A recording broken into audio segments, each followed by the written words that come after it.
चॉकलेटी oh my sweet heart हई दुइये महीना में निकलल बाटे पेटी कहता कि आज तार पेटी फेंक दिलख बक्सा फेंक दिलख हे खानी ले तो तू यही तरह रहलू ह कि पहले तू रहलू ह अरे तो नई हर में रहलू तू टिटिहरी आ ससुरा में गोटैलू ए जा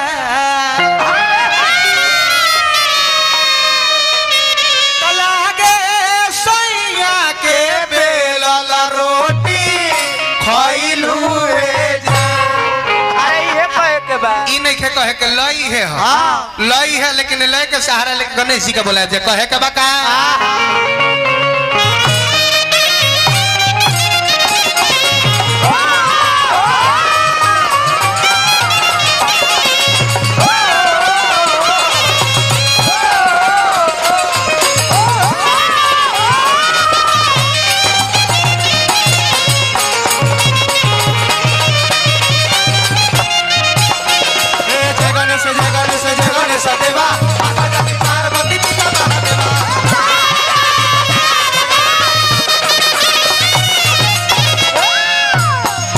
सकल के गणेश ए बाबा एक दो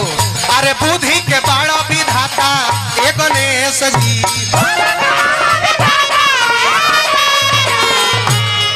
अरे भाई में लागल जबरेश जी देखी देखाई ये गीत तबे बुझाई जब हमार बात ध्यान से सुनो लड़का जे गाना लिखलक किताब पढ़लस किताब में से मंथन कैलस आ वो पर गाना बनौलस लड़का गणेश जी के कहल गल कि बुद्धि के बड़ा विधाता है गणेश जी भाई में लागल जबरेश जी रेस जी ई कब के बात है कब के एक बार के बात है कि गणेश जी और कार्तिक जी दोनों भाई आपस में झगड़ा करे लगे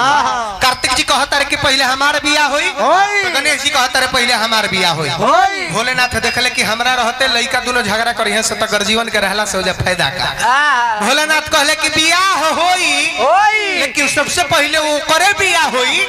ये तीनों त्रिलोक 14 भुवन के सबसे पहले परिक्रमा को के हमरा लगे आई वो करे माथे सबसे पहले मौड़ तो कार्तिक जी के सवारी हम मोड़ जब इतना बात कार्तिक जी सुनले तो मोड़वा पर बैठ गए अब फुर से चढ़ के लगले तीनों त्रिलोक 14 भुवन के भ्रमण करे अब फिर में फंस गए गणेश जी सोचले कि अब न हमार सवारी हम हम घूमे निकलब जहाँ बिल देखी वही जाई घूस बुद्धि लगौले कैले का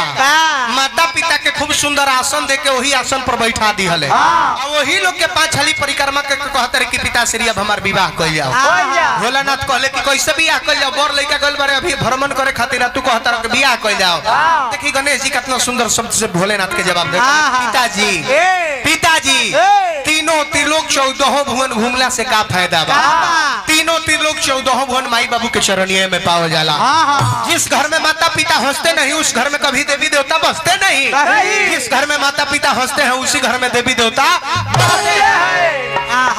नियत तेरी अच्छी है तो कर्म तेरा दासी है नियत तेरी अच्छी है तो कर्म तेरा दासी है बाहर जाने की जरूरत नहीं दिल तेरा साफ है तो घर में ही मथुरा कवि लिखले गणेश जी के बारे में का अरे बुद्धि के बड़ा विधाता ए गणेश जी अरे भाई में लागल जबरेश जी माइए बाबू में होला दुनिया ही दुनिया के देखई नुजी बाबा कार्तिक से पहले परी छई नुजी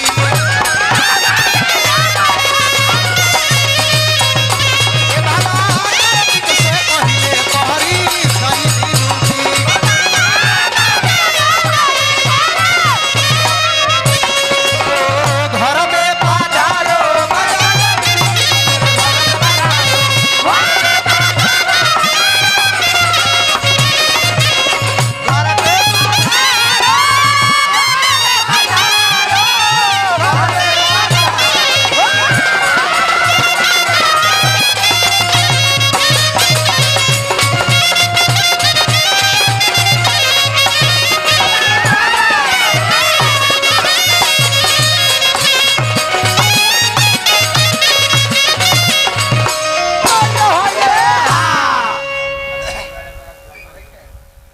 गणेश जी के सुमरन